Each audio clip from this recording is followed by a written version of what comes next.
Good evening. This is Professor Aminah Al-Deen, and I am just really enjoying the fact that I am joined by three esteemed chaplains who have agreed to have a conversation with me tonight about university chaplaincy. Dr. Amina Darwish um, is the Muslim Life Coordinator at Columbia University in New York. She's earned ijazas and traditional Islamic studies certifications from the Qualum Seminary in Dallas and the Critical Loyalty Seminary in Toronto, Ontario, guys. She has also studied individually under different scholars from all over the world. She earned a PhD in chemical engineering before switching careers, and I love this part, to follow her true passion for community building.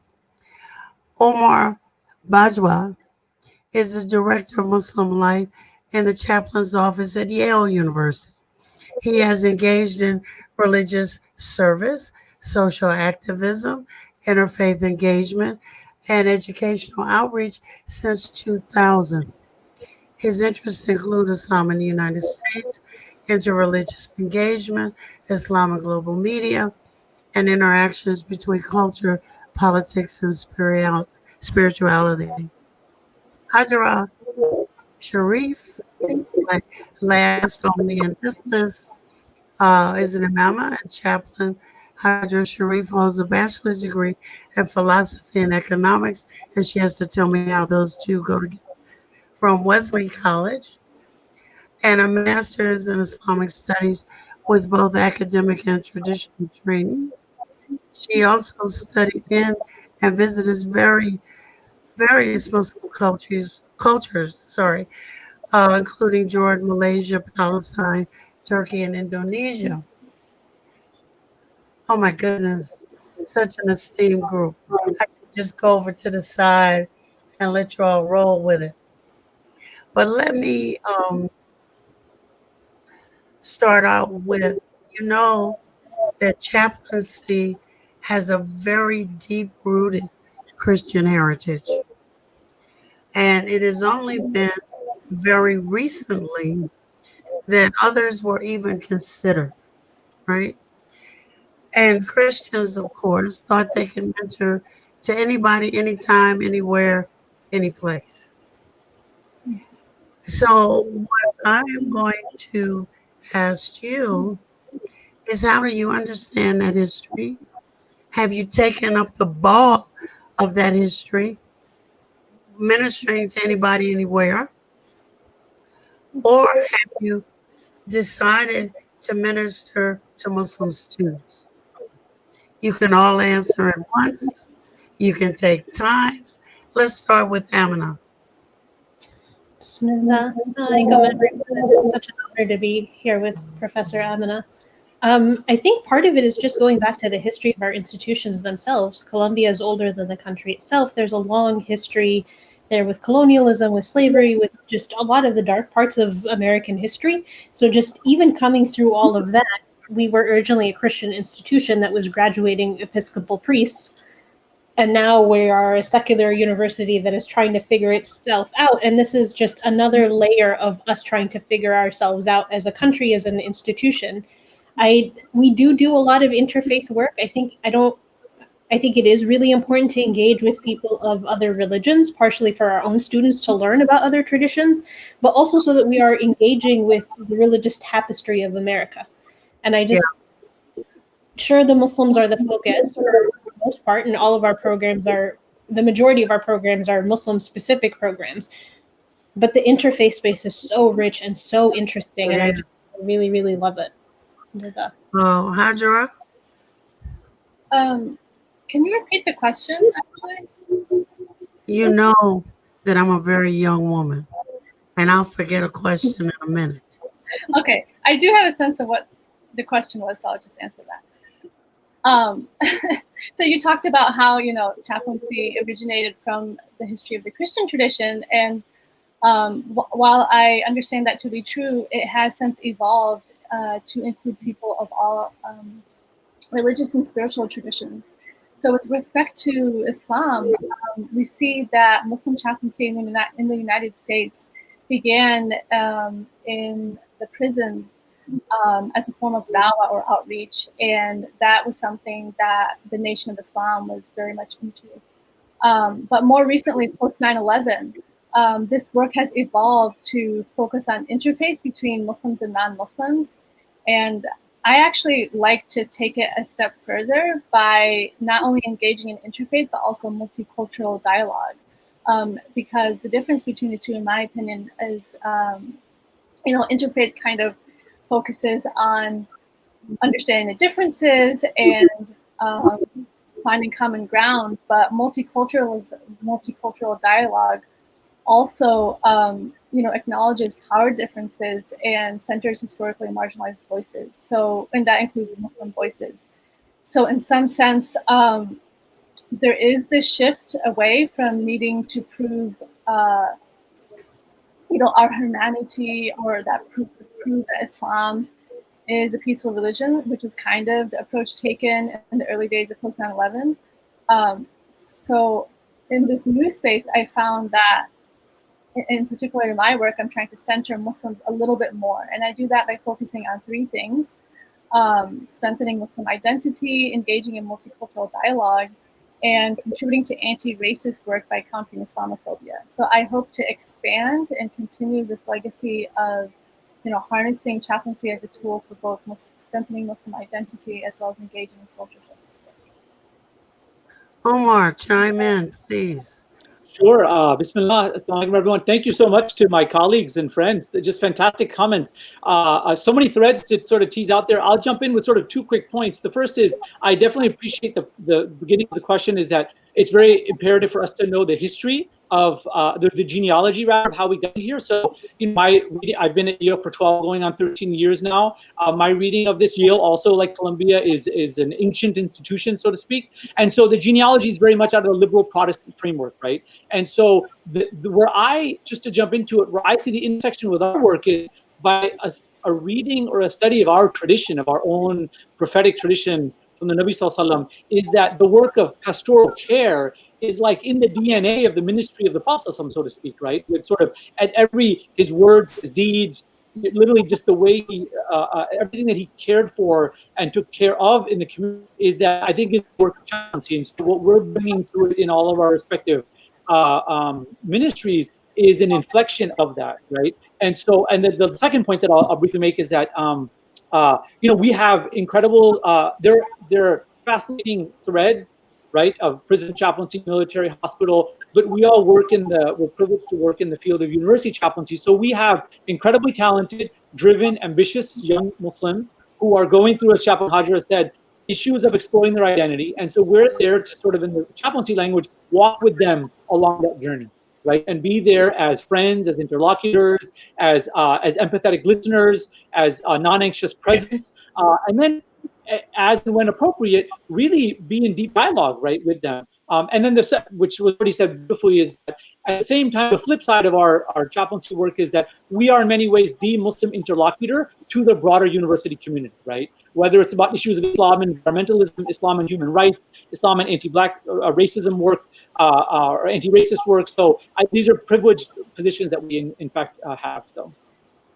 Okay, I want to dig down a little deeper and play the angel's advocate.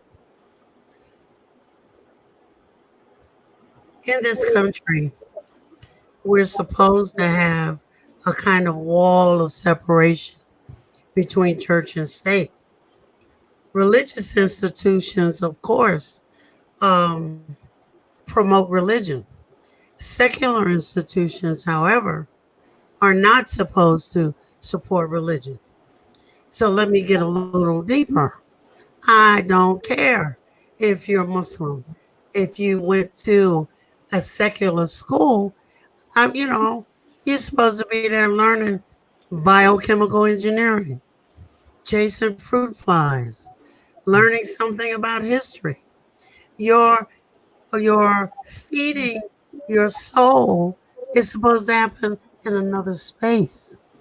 Talk to me, chaplains. I'll just jump in. Thank you very much for the question. I would say that I think that mindset or that line of thinking is common. Like I've heard it many times. What I would gently sort of redirect, instead of saying pushback, is that I think it's not.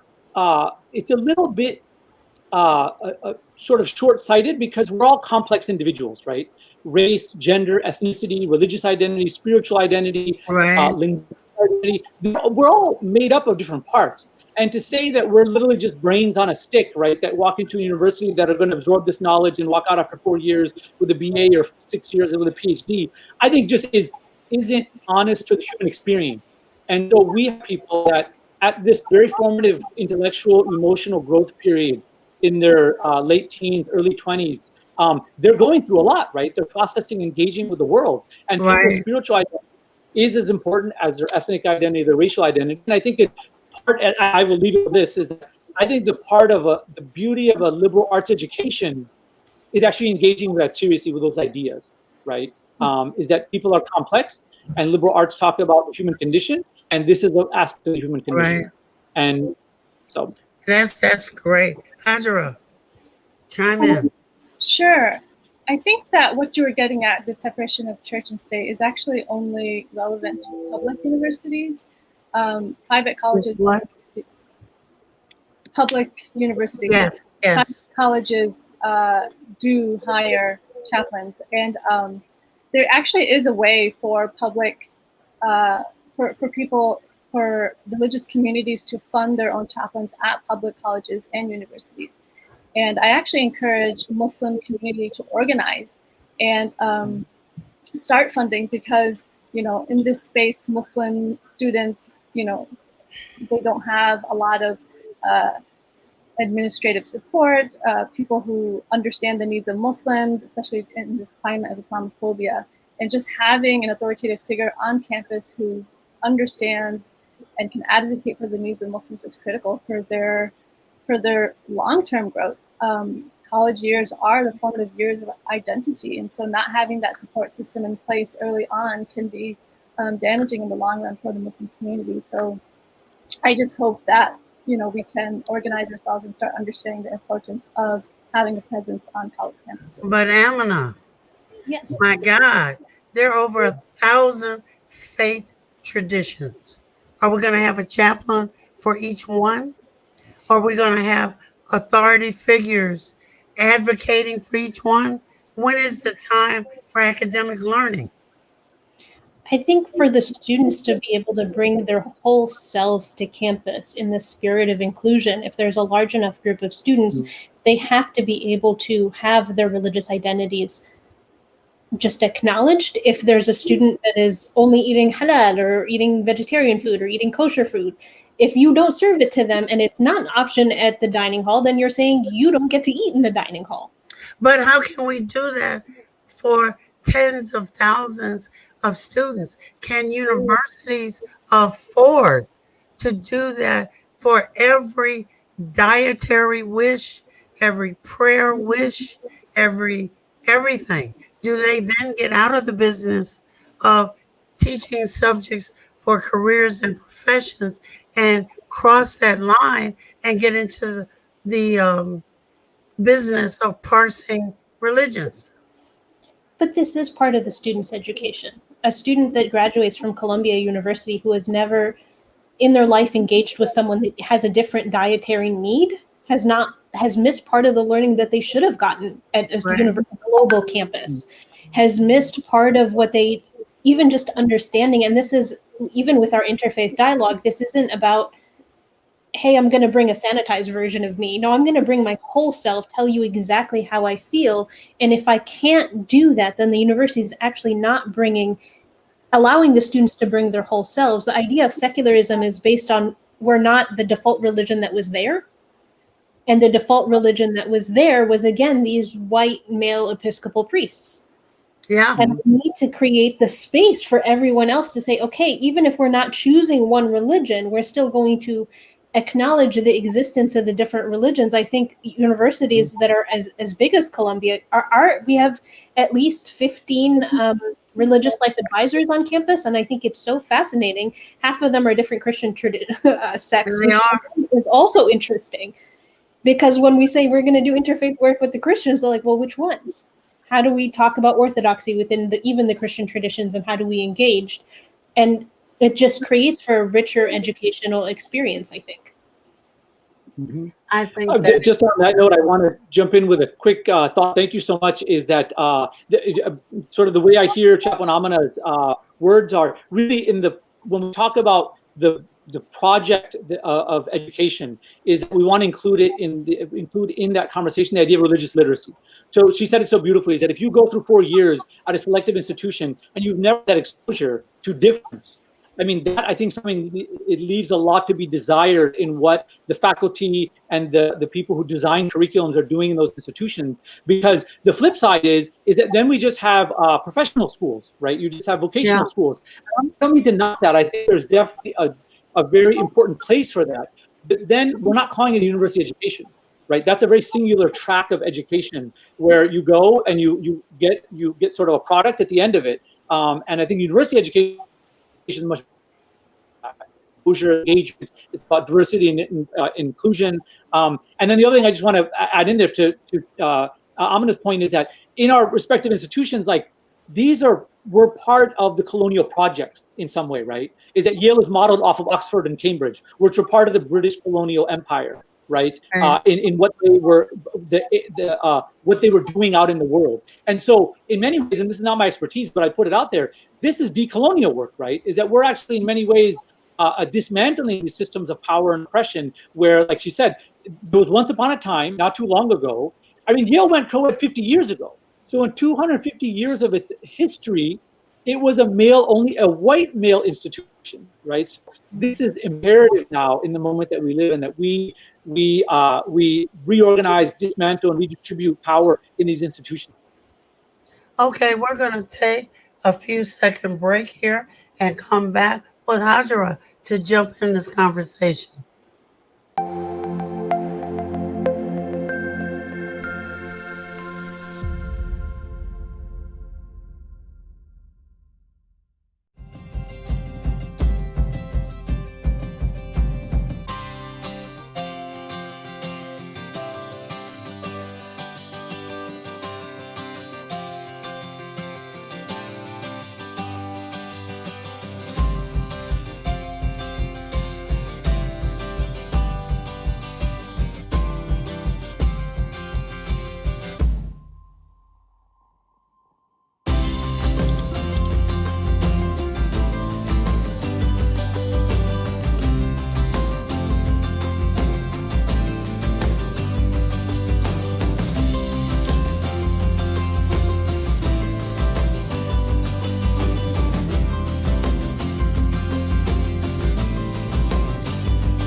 Assalamu alaikum everyone, it's your brother Zain Bika from South Africa.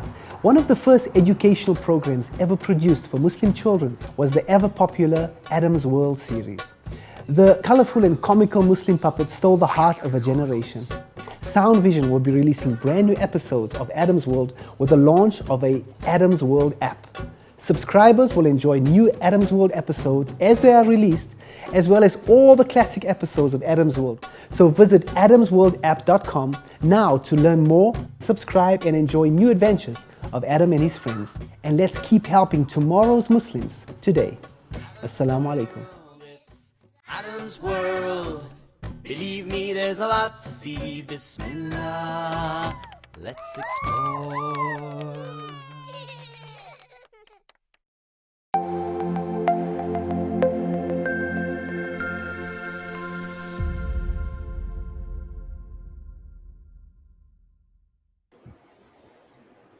Hajra, jump in. Sure. I just wanted to make one additional point. in the way that you framed your question about, well, can we accommodate for all of these other religions? I'd like to ask, well, where is the inconvenience? Like, why is it such a problem? Accommodating for, you know, the needs of marginalized people. Well, one reason Positive you couldn't have class if you accommodated everybody's religious holiday. Right, but in terms of dietary restrictions, it's very easy to accommodate that. There's not a huge cost to doing something. Well, it's expensive. I mean, not necessarily. There's not too many dietary restrictions in general. I mean, buying halal chicken versus normal. We have vegans. We have vegetarians. I mean, we but have that's something that everyone wants. Go ahead. Can I jump in to support Hadra's point? I don't want to take the mic from you, Hadra. I'm sorry. Yeah. But we actually have an example at Yale, if you don't mind me sharing for the good of the group. So several years ago, I was in conversation with Yale Dining, and long story short, they redid their whole strategic plan and business plan. And alhamdulillah, they actually, one of the things was locally sourced, ethically produced, you know, produce and ingredients as much as possible in their dining halls. Part of that plan, they actually found halal meat suppliers that met their strategic points. So that, to the point is that at Yale, in all of its 14 residential college dining halls, we actually have halal chicken as a default. Halal chicken and beef on the line, as they say, right? Which is actually meets all of the criteria for all of the different things that they want to look at. But to the other point, and then I'm sorry for Adra for taking the mic from you, but to give it back. Is that you know, we're living in an age now where you know, dining professionals take a lot of this very seriously, where there's every menu item that you go into a dining hall has allergen information, right? If you have shellfish allergy, if you have a peanut allergy, and in many ways that's actually advantageous to religious groups, is that if you're vegan, if you're vegetarian, if you eat halal, if you want to know if there's alcohol present in an ingredient, most colleges now will actually list that because they care very much about the health and well-being of the students, right? So this, I think, it intersects very well with that. But please, I give the mic back. Hazara. Oh, I think we're good with this question, right? Well, I think one of the things that I've heard is from the workers and trying to tend to what they perceive of is the food of foreigners.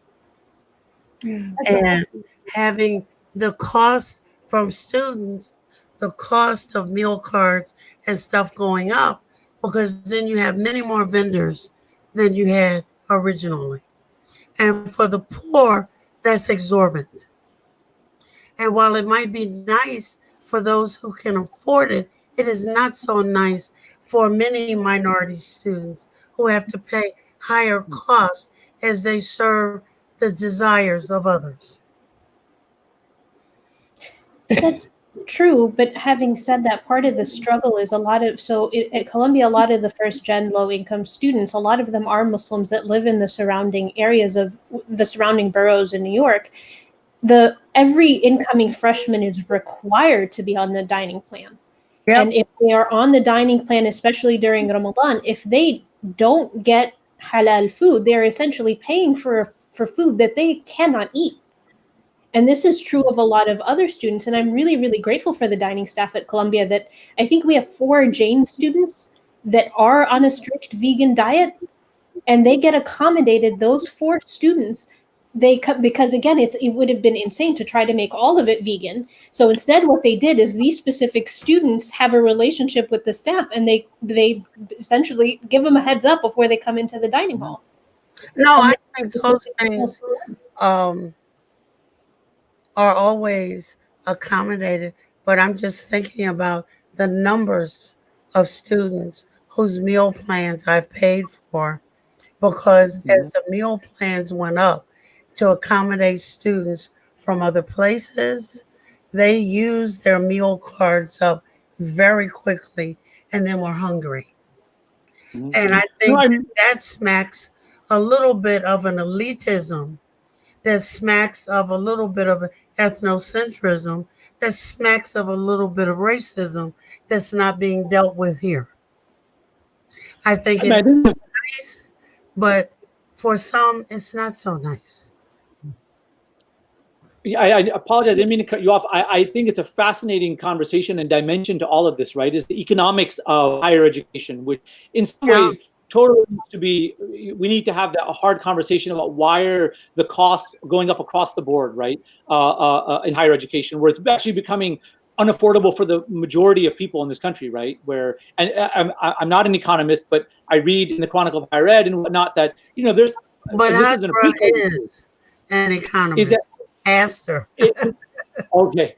Are we going to get to a point where it's literally we're going to price out the majority of people in the country? Like there has to be a Exactly. but I just want to put something out there for the people that I know that work in dining services is that, we're living in an economy now where people want to have fresher produce, want to have better ingredients, better menus, and all of that.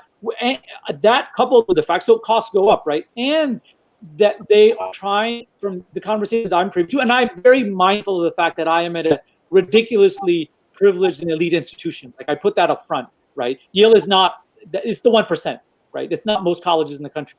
But what they try to do in many of these places is they want to give a living wage to their workers, right? And so it gets into complex issues of you have to raise, labor costs go up, which at some level is being filtered down to meal plans, et cetera. And I know it's more complex than that.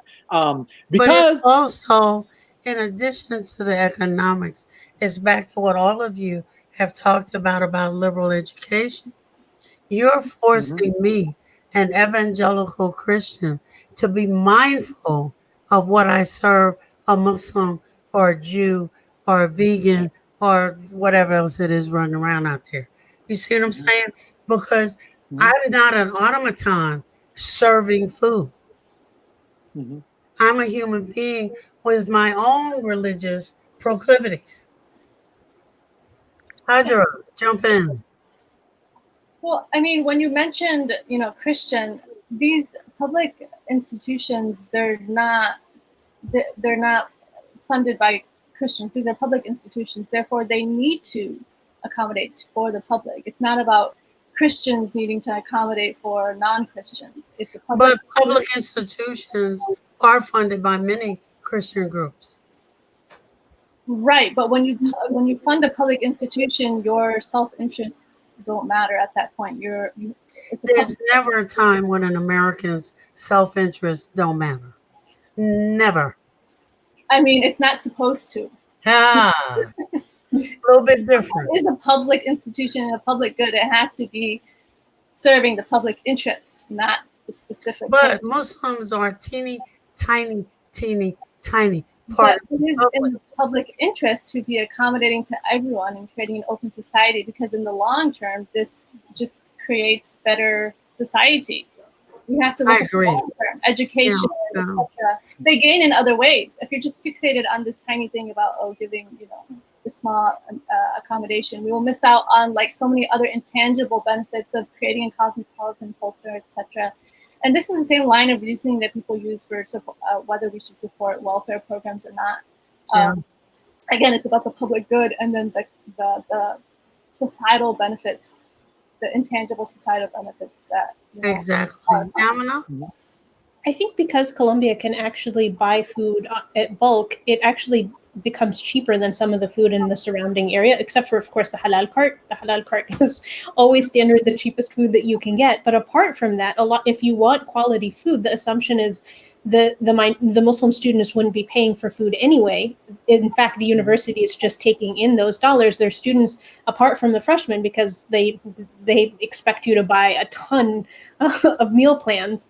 But for the other students, a lot of the other students, even graduate students, opted into the dining plan because it was cheaper for them per meal than it was to just be eating out in a surrounding area that is very pricey. Yeah. Well, let's move.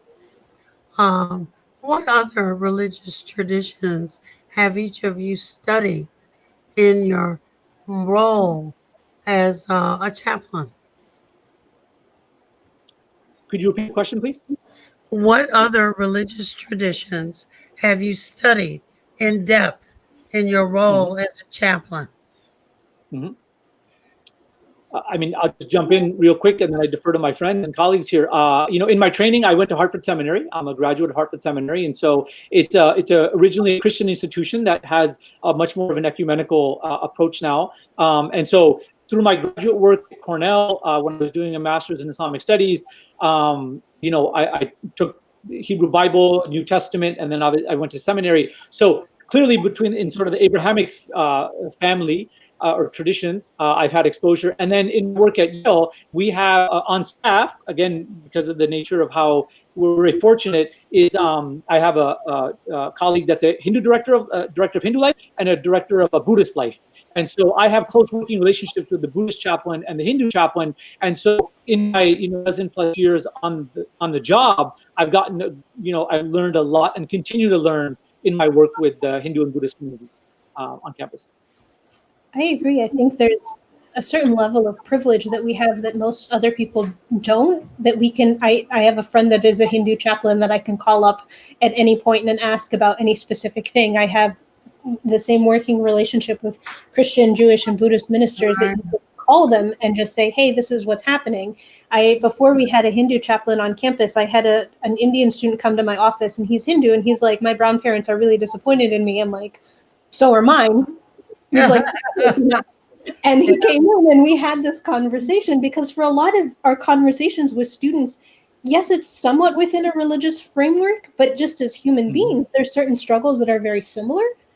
Yeah. And there was no point where he felt like I was trying to push Islam on him, nor was he trying to push Hinduism on me. But at the same time, we were trying to find common ground of how can we have a difficult conversation with our parents? How do we do this? Alhamdulillah, my parents have since come around.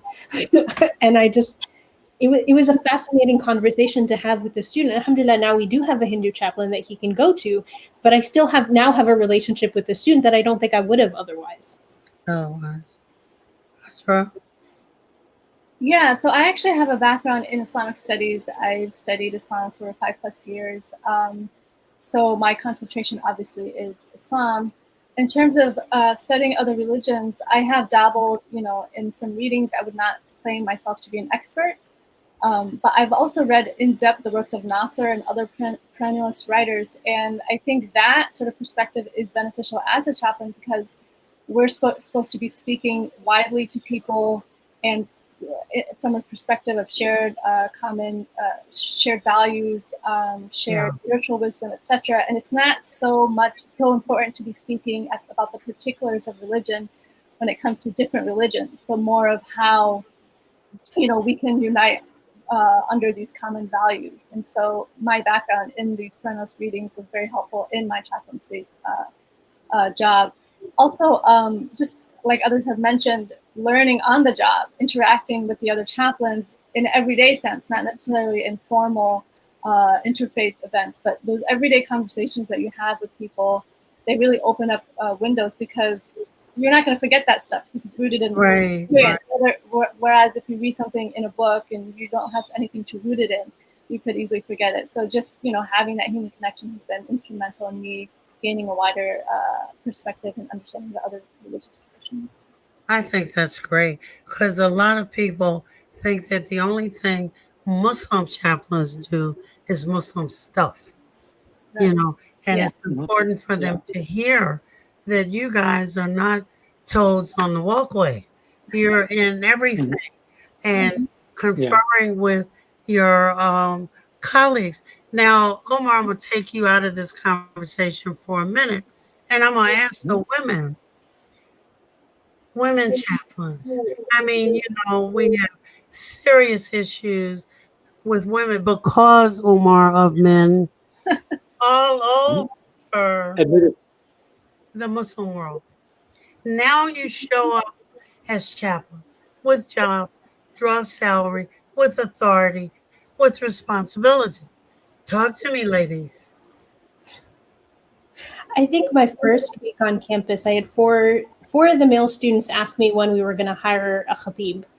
And the first one I was like, well, I just started. The second one I was confused. The third one I was like, if you're asking if we're hiring a man, it's going to be a while. Yeah. And alhamdulillah, to their credit, those same 4 students came around and started attending halaqas and became involved in a way that I was very grateful. And they didn't just dismiss me just offhand. There are some students that would, but at the same time, I feel like it gave me space to have conversation. There are a lot of women that have been disenfranchised from the Muslim community, and it gave me a very, like, put me in a really good position to try to bring them back in. And I remember actually in the last month, I think I had 3 different women of different ages and of very different experiences that said this was the first time that they have felt that Islam could be for them, that Allah could love them. Yeah, yeah. Isn't that something? All the Muslims, the men and the women, I don't know what they do. Hajra. Yeah, so this is actually why I entered into chaplaincy to begin with. I studied Islam and I was looking for something to do with it, right? Like if I was a man, you could, try to be an imam at a mosque or, get invited to speak at things. And there's lots of opportunities, but for a woman, it's so much more difficult. And so this was, one of the few outlets for, someone like myself. And of course, there are, challenges, like Aminah said, in terms of your legitimacy being questioned. That's something that I had to deal with kind of on the first day. And also just questions about leading prayer and all of these things. It's, how do you deal with those questions? And, where you decide what stance you decide to take can have real world consequences, right? You might divide your community, but at the same time, you need to stand up for social justice and women. So, like, where is the balance, right? And sometimes you might decide that, I'm just going to do this. I'm going to lead this prayer or whatever. And even if you disagree with me, I hope that we can, create a culture of tolerance, because the inconvenience that the majority experiences because, they see something new or something new is happening is not even close to the benefit that, those marginalized people can gain if they go outside of the grain and, do things that are counter the culture. So yeah, and that's actually why I go by the name Imama as well as chaplain, because, authority is granted through these titles. And so if you don't use these titles, you're in some sense diminishing your own authority. And I have had just as much training as some of these other people who are calling themselves imams and sheikh or whatever. And so I don't have a title. Like, why is that? So that's why I use also this title of imama, and I think Aminah uses that as well. One of my male students actually started Imamina, which I thought was hilarious. It kind of stuck. I love it. I love it, ladies. I'm going to use it and push it out there. I think one of the things on many campuses, and especially with, I'm going to put this out there and then we're going to take another quick break, is the diversity of students.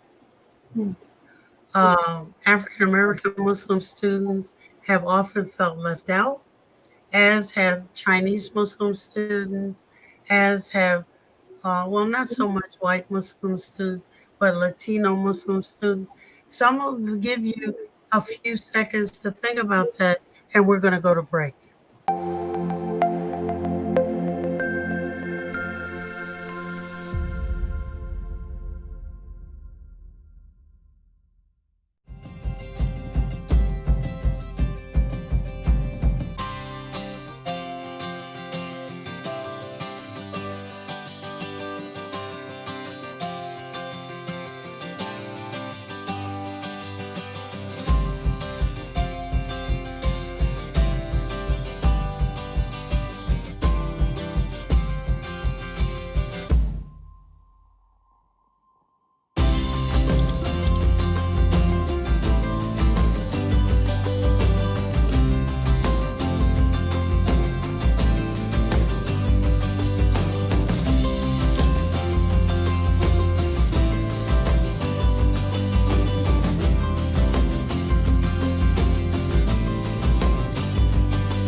up your eyes. Assalamu alaikum everyone, it's your brother Zain Beaker from South Africa. One of the first educational programs ever produced for Muslim children was the ever popular Adam's World series. The colorful and comical Muslim puppets stole the heart of a generation. Sound Vision will be releasing brand new episodes of Adam's World with the launch of a Adam's World app. Subscribers will enjoy new Adam's World episodes as they are released, as well as all the classic episodes of Adam's World. So visit adamsworldapp.com now to learn more, subscribe and enjoy new adventures of Adam and his friends. And let's keep helping tomorrow's Muslims today. Assalamu alaikum. It's Adam's World.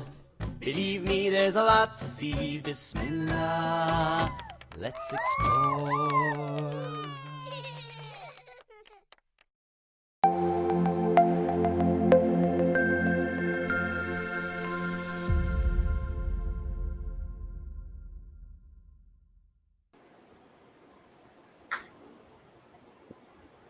I think I beat him in terms of taking a station break. But nevertheless, your comments. What can we do to change this dynamic? I think we have to embed it in our programming. We made a point to make sure that at least one speaker every year that we invited was Black. At least one speaker that we invited every year was Shia, to make sure that the students see themselves represented also in the religious authority. We also did a program called, this is our signature program, it was called Ramadan Around the World, and it's the first time that Ramadan is going through the school year. And it was so much fun, because what we did is we had the cultural groups each take an iftar where they are dressing up if they want, they are talking about their culture, and they're ordering food from their specific culture. And we had someone be like, oh yeah, of course Colombia has the money to do this. And I'm like, look, jollof rice is not more expensive than biryani. It's just not. Right. We are just going out of our way to make sure that different cultures are celebrated. The Black Student Organization, Muslim and non-Muslim alike, attended we had a Somali night, a Senegalese night, and an African-American night where we ordered soul food. And we're lucky enough to be in New York where you can just order food from everywhere.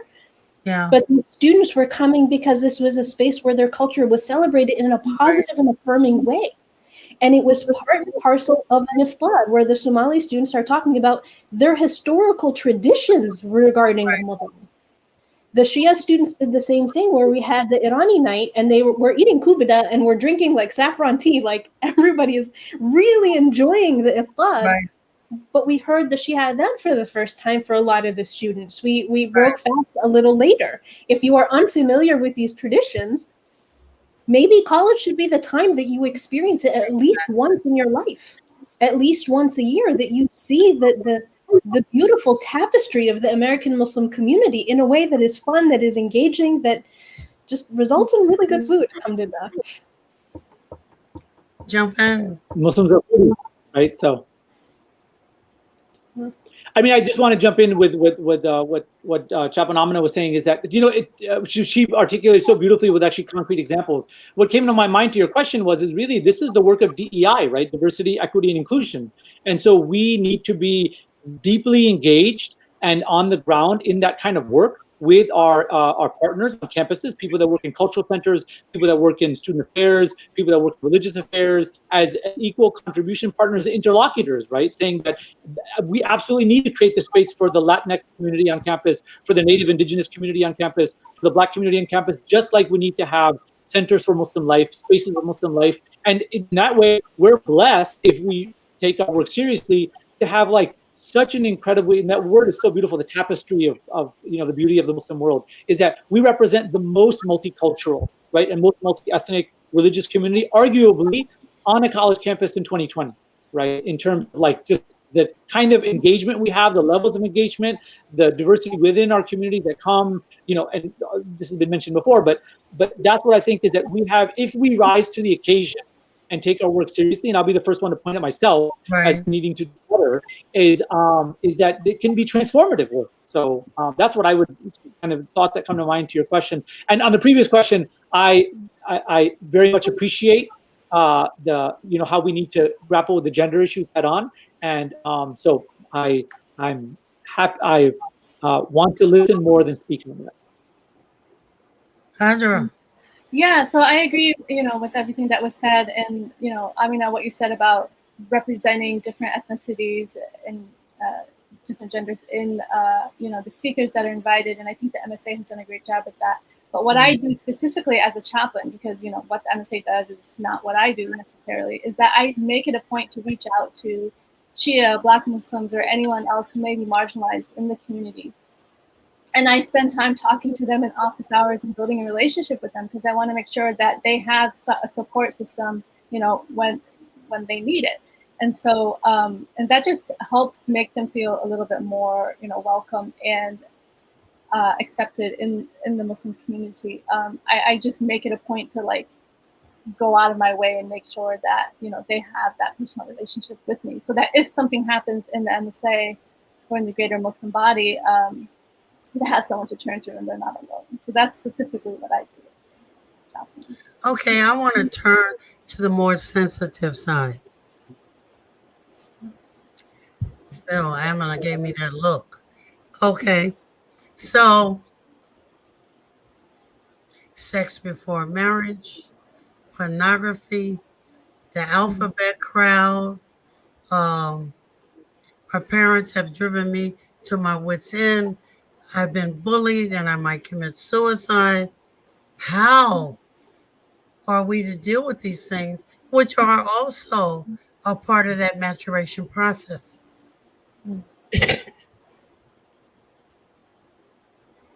Don't everybody jump at once. I mean, I always have a lot to say, and I talk too much, so I don't want to be the first one to jump in. Oh, but we know but how you to are. shut you up, Omar. Don't worry. Just go for it. I will. No, thank you. What I would say is one of the things that comes to mind, and then I'll hand it over, is that really our training equips us, or should equip us, to listen more than we speak, right? Especially in the beginning. And part of the essence of what it means to be a chaplain, to be a pastoral presence, is to be a non-anxious, non-judgmental presence on campus in these students' lives, because we're well aware of all the things that you mentioned, the reality of contemporary culture, right? That our young people are faced with this onslaught, right? And we can unpack that at so many levels. But we want to be, ideally, inshallah, the person in life, or the group of people in their life, that when they walk through the door, we meet them where they're at, right? That we sit down, we listen, we ask reflective questions, we ask deep questions, and do we do deep listening? And so we kind of walk on that journey with them, not necessarily providing answers, but kind of part of it is helping them come through unpacking these issues themselves, right? That's what I would lead with. And then there's some people you build a longer relationship with, and they want you to actually help them untangle these kind of problems, and they be looking for answers. So it really depends on the type of student and the type of crisis that they're in. Anybody else? I think there's two parts to this. So there was a recent study about, I think more than 50% of Muslim youth and Muslim college students have had premarital sex, have tried alcohol, more than half of our Muslim students in a post 9/11 world were bullied at school, issues of substance abuse.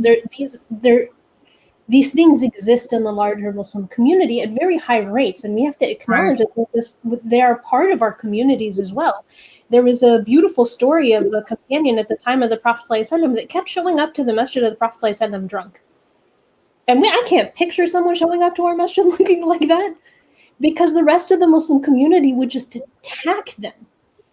And there was during this time, one of the other companions, he started speaking ill of this man. And the Prophet ﷺ got angry at him, and he said, he has to fight the shaitan and he has to deal with you. Don't support the shaitan against your brother. He is here because he loves Allah and his Prophet.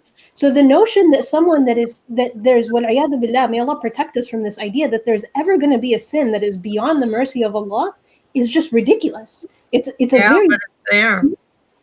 and it's so unfortunately rampant in this part of the religious crowd of okay, I didn't commit this sin, therefore how dare you?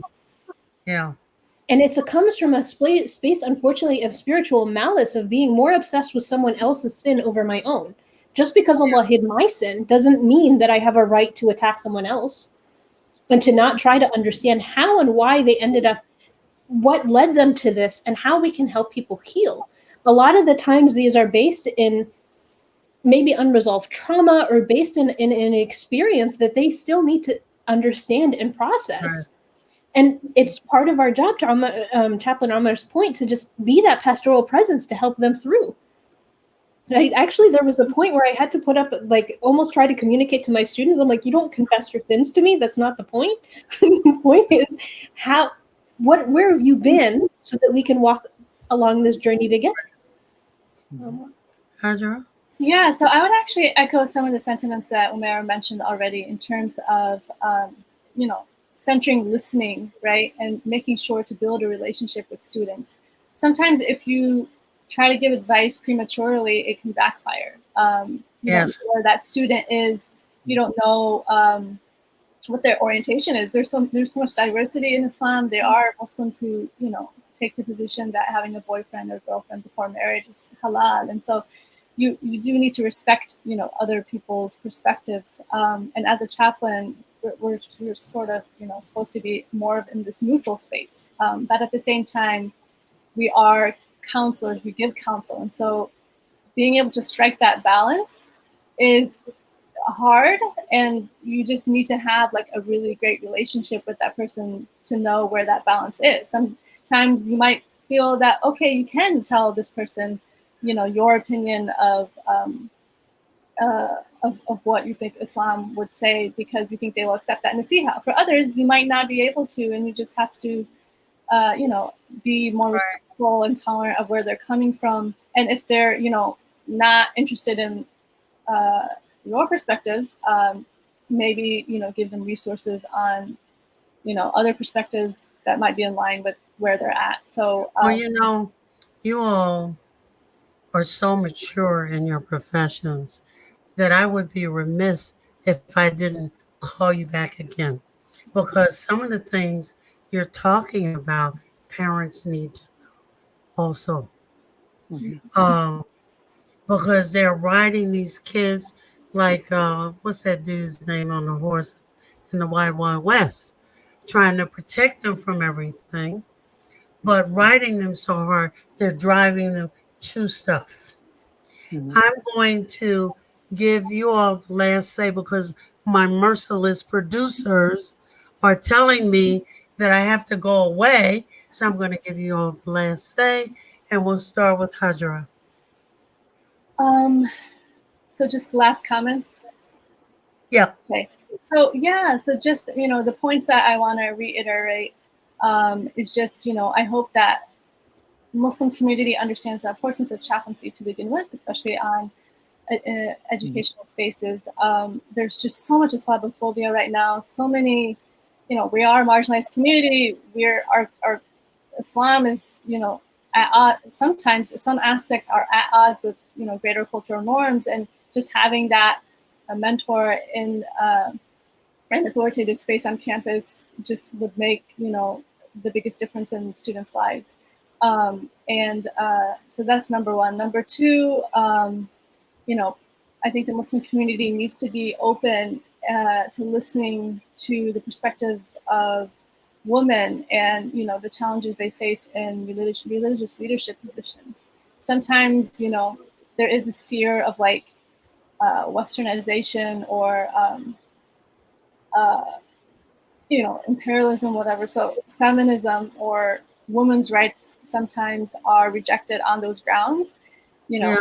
So I just hope that we can create a greater culture of listening and realizing that even Muslims who, know the tradition or religiously committed, they might see things differently. Muslim women, right? It might not be an issue of westernization. This issue of, women leadership in religious positions, is a challenge that Muslim women who are authentically Muslim are facing. And so we should give more space to listening to them. And then I'm going to have to stop you so I can give a minute to each of our other guests. Okay, of course. I wanted to say that college is the time in people's lives when for the first time you're away from your parents, and it's up to you to either choose Islam for yourself or not. Right. And we see great Muslim leaders, people like Congressman Keith Ellison, who is now the Attorney General of Minnesota, and really just how important his role is in the current moment that we're experiencing. He became Muslim in college. What we're building is the roots for Muslim Americans in college. And what's incredible about the chaplain space is it actually does include women, includes Shia chaplains, it includes Black chaplains, it includes, it really just celebrates the tapestry of the Muslim American community in a way that everybody is part of the Ummah and celebrated and still fighting the same good fight for each other. And it's so beautiful. Thank you. Last word, Omar. 1 Subhanallah, minute. you did the last. I can't follow what they said. I'm simply going to put out there that, from where I'm coming from, I think, the life of the Prophet, right? And so how can we, in our capacities as chaplains on campuses, embody and exemplify, right, that prophetic love and mercy and compassion that he gave not only to the Sahaba, but to the world, right, to the Ummah. And so in our small slice that we inhabit on college campuses, and inshallah beyond, is that we have a responsibility to nurture hearts and to embody that mercy. And I think that's really at the heart of our work. As my amazing colleagues have already said and demonstrated, it's about relationship building. Thank you. I'm going to end with that I'm bringing all of you back. And what I would like for you to do, and I will chase you down, have no fear. What I would like to talk about more pointedly is Islamophobia, college administrators, and Muslim chaplaincy programs. So if you would think about those things, and I will be on your email shortly. This is Critical Talk with Professor Aminah Al-Deen. I have had a wonderful evening, and I forgot the word already, but to the ladies, I am so glad to see you. Omar, I'm glad to see you again after a while. And you all have just been wonderful. Assalamu alaikum. Assalamu alaikum. Wa alaikum assalam wa rahmatullahi wa barakatuh.